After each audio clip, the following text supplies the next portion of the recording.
All right.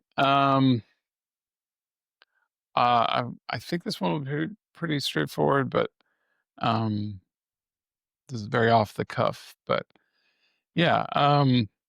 So this week I was struck by an article by, my associate, my friend, I guess, but also longtime supporter, Dave Siegel, the writer, the journalist. He had a piece in the Tone Arm celebrating Holy Mountain Records and uh, John Whitson, who I believe a lot of people seem to call JW, um, after looking around a little bit. Uh, he has a piece called Requiem for Holy Mountain Records, and I was confused by that, and I looked it up, and I hadn't realized that John, the owner, uh, had passed from cancer in July. He was only 55. I mean, it's incredibly sad, but on on top of that, it made me realize, like, oh yeah, Holy Mountain. That Holy Mountain is definitely one of the most uh, aspirational labels for me. And while I never knew the guy, and I never reached out, and it's not like we worked close in the same zone. But in terms of being like, wow, that label, how many things I have from their really big catalog of, the things I didn't even know existed. Um, it's just a very impressive label. And this piece, which is worth reading, and I'll link, uh, is a really wonderful piece from Dave that, I mean, if, this guy is not wildly older than me. And, this feels like, for such an influential person, there should have been 10 or 20 of these articles written. Yeah, it made me think about mortality, of course. It made me think about legacy. But funny enough, what it ended up making me think about a lot was all these old records, because Dave actually picked out some selections from the back catalog. Um, some of them I didn't know at all. Some of them I knew very well. Um, it's just such an impressive catalog. Just the amount of just stone cold classics. I would assume Ohm's Conference of the Birds maybe is their highest selling, maybe a Wooden Ships record. Um, those, you'll know. I mean, Ged put out something on there. High Wolf was always one of my favorite bands. Blues Control. And then, somebody I've worked with on one of my favorite older releases is Food Pyramid. Their probably best album was on there, though they're such an underrated band for being like a band that is very like the sum of a bunch of parts of like history, music history. They did it better than 99% of people in the world. And I think they kind of never got the appreciation they deserve. That first 3-tape trio is just so good. Um, yeah, James Ferraro, Cloudland Canyon, Wooden Ships, that crazy Henry Plotnick record by the then 11-year-old, I believe. Bunch of early six organs. I mean, it's just flipping through this. It's just amazing. Lichens, uh, just all sorts of stuff I didn't even know too. He does end the piece with a explanation of a spotlight on the Zomes record from 2008, self-titled record. It is, how do I say this? Oh, it took me back. It made me realize I love that record too. I couldn't stop listening to that record in that like 2007 to 2012, like just cramming records into my head faster than I could, the Blogspot era, the beginning of the Bandcamp era, the just, I was hoovering up so many different things and being like, I'm kind of part of this movement that is really amazing. I'm this very small fish in this incredible thing.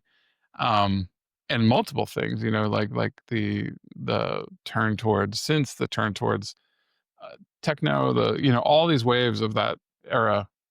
I felt like I was in there, and I was just consuming and trying to learn so much. And that Zones record was so good, and I loved it. And I haven't listened to it in I can't tell you how long.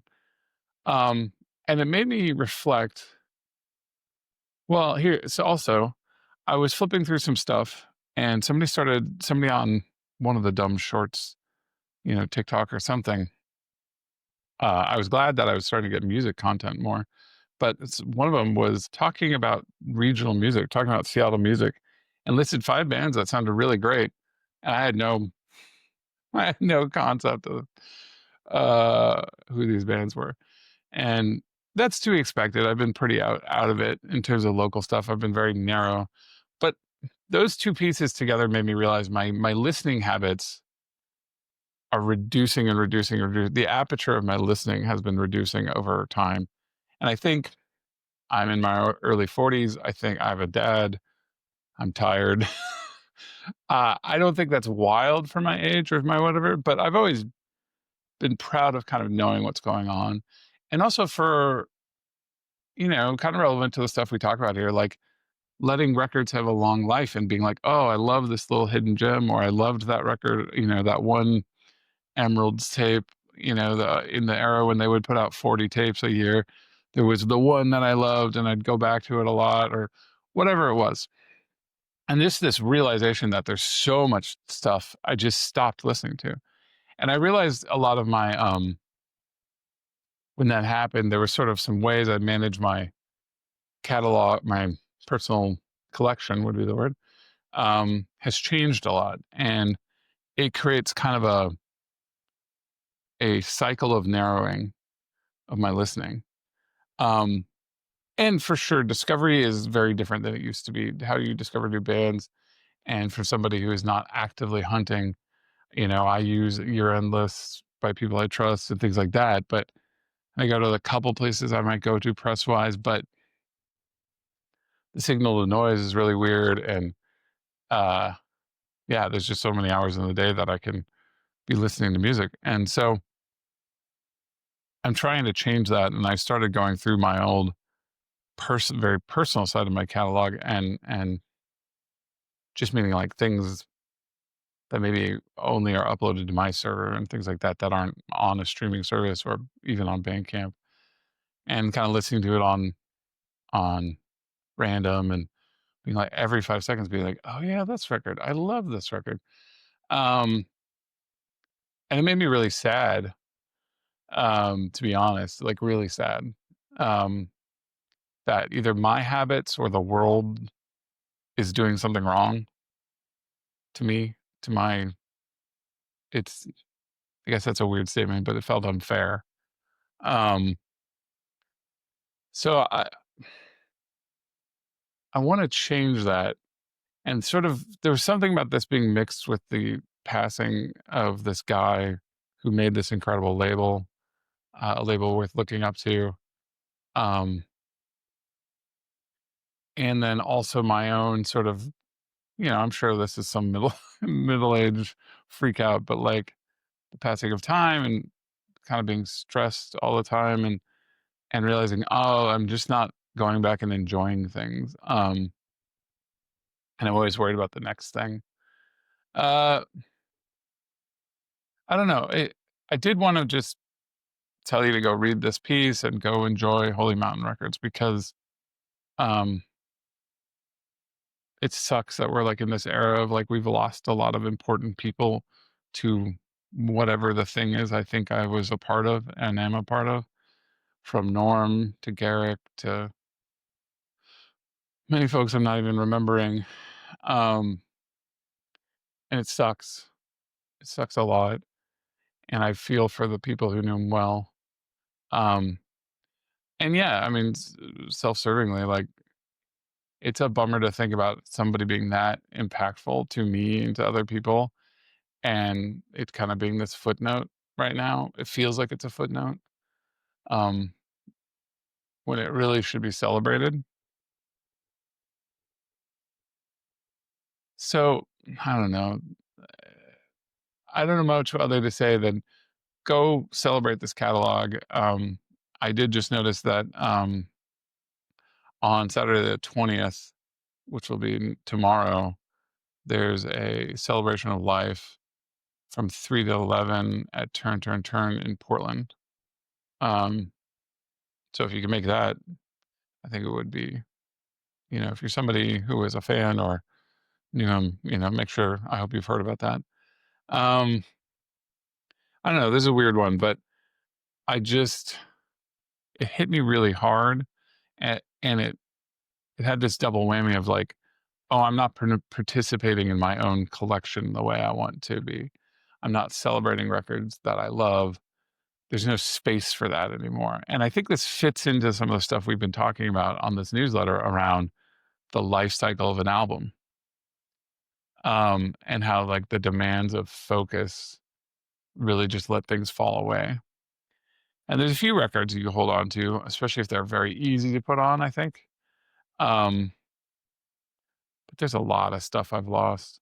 And there's a numbers game to it. There's just how could I keep up with everything and also remember everything. But yeah, the question is, how do you do both of those things? How do you remember the stuff from your collection, from your life, and how do you keep that stuff fresh? And then how are you finding new releases? Because I think the number one thing I have a problem with as a label is just getting in front of people, getting the records in front of people. And I think it's only gotten harder. That might be me making that up, but it's been harder for me to do the work for sure, on top of everything else I need to be doing. Yeah, I don't know. I'm curious. How are you guys handling this? Are you feeling the same thing? On that note, I should talk about some records. Singulars is still going strong. I really encourage you to check it out. You can stream it. You can buy it on Bandcamp, whatever you want to do. You can request it at a store and they will be able to order it from our distro. It is really, really good. I don't know how to say that any other way. It is a phenomenal record, and if you have the time to take a chance and listen to it, I would love for you to do that. Also, there's just this crush of records coming out. I'm so excited for it. I hope you're excited for it. They're kind of all popping out because we need to get things to people who are touring or doing shows, but official release dates will be basically the next few Fridays. I have something coming out. Probably not the best way to do this, but I'd also want them all to kind of come out before the doldrums of the year and of year stuff happens, and maybe just ride a wave of excitement. One of them, we've talked extensively about Enter Ear, which is an incredible jammy, cyclical, minimalist, maximalist record from Ian Hawke of Tecumseh, and he's got two drummers on each track, one drummer on each track. We have Greg Fox, the incredible Greg Fox, and the equally amazing Mike Meanstreet on the other one, and it's just such a cool record. It's so cool. I played it a few times here. I hope you're going to check that out. It's going to have a really cool packaging situation. Been working on that one for a while, and I'm really impressed by it. It's such a good record. I called it, if Orrin and Barkey or like the Necks put out a record, or like were influenced heavily by hardcore or like metal, it's like the most metal Necks record you've ever heard. I don't know if that's right, but it feels right to me. The other thing coming out very shortly, I'm getting it in very soon, and he's going on a California tour, is Spiritual Exit, which I've been talking about. A drone, kind of post-rock, incredibly moving record, kind of came out of nowhere, and I just wanted to get it out to help him with some touring. It's got some great art. It's got, it's just a whole package of just gorgeous, gorgeous stuff. electronics and processed guitar and all sorts of stuff. This is Aaron from Acre doing his new project that is much more expansive. It feels like it still has a lot of Acre in it, but it's opened up. It's opened up into all these new sounds, and man, it would kill me if people weren't checking it out, because it's just so, I mean, it's undeniably beautiful record and heavy and moving and just fuck, man, like so good. I like squeezed it into the to the release schedule because I was so excited about it. If we can get some stuff solved, which reminds me to go get that solved, the Noise Witch record on Yield is so good, so wildly good, and like nothing else I've ever put out on some level. It's like sample heavy, kind of 90s, early 2000s, but like with this funk layer that is completely his own, of like kind of in that, I don't even know what to say it recalls. Maybe Junior Boys at times. Is that the name of that band? Mount Kimby maybe at times, but a lot more dancey and a lot more, it has that funk though. It's got like, it definitely has a Caribou quartet thing going at some level, but it's more, again, more funky, more this throwback approach to sampling that it was just catnip for me. Just an unabashedly fun record, and it sounds great now. The mastering was phenomenal from Phil Petroselli, and the art came in. Mitch Bell, who I've been working with on some stuff, he had a bunch of ideas, and then it all kind of came together with the artist input to this very crisp, cool, rad art. So hopefully that CD will be here very soon. We're pretty much good to go on this debut EP on some level, even though it's sort of like reintroducing Steve Eldon Kerr to the world. This Joy in January record, which is just, we'll talk more about it, but it's so good. Probably the reason, Steve's kind of the reason I want to do Yield alongside maybe Parl. Been sitting on these records with him that we're going to start putting out a bunch for years now, and it's stupid. And so we're just going to get the first one, kind of the introductory EP out, and get the other album out pretty quickly after that. Undeniably good, undeniably talented, dance and IDM and pop, and just a really cool range. Not too far away from Noise Witch, and you know, it's on Yield, and it yeah, I'm just rambling, but I'm excited about these records. As much as I talk kind of doom and gloom about the industry and all this stuff, I want to make it clear, like, the reason I'm doing this is so that you hear my excitement, and hopefully it's infectious, because I wouldn't, if it really was all doom and gloom and I didn't like the records as much as I do, I wouldn't do this. I'd move on. And last but not least, in a month and a half or so, God, we have to get going on all this stuff. Andrew Weathers Ensemble 10-year reissue of Fuck Everybody, You Can Do Anything. I always want to call it Fuck Everyone. Been working on the press for this one a little bit, and just kind of making me think about how important this record is and how cool it is. And we've got hundreds of them sitting right here. I'm very excited to get that back into the world. It's completely remixed, completely remastered. It's like a whole new other record. It's definitely a new version of the record, 10 years on. The Verdon Brothers is after. I mean, there's just so much good stuff coming, and I hope you will check it out. I also hope you will go check out all the Holy Mountain stuff and Dave's article. And I hope, I would really like to hear how you are discovering records. What is making you lock into a record these days? And how are you managing the sort of legacy collection and going back and making sure you're appreciating the stuff you always wanted to appreciate? That's it for me this week. again, I feel like I say this every time, but the world keeps getting scarier. I do believe that the only way things get better is by treating human beings with respect and holding people to treating human beings with respect and going and being with other human beings, something I'm not doing nearly enough of. And forgiving yourself for things and forgiving others for things around you. And yeah, be kind to others and be kind to yourself.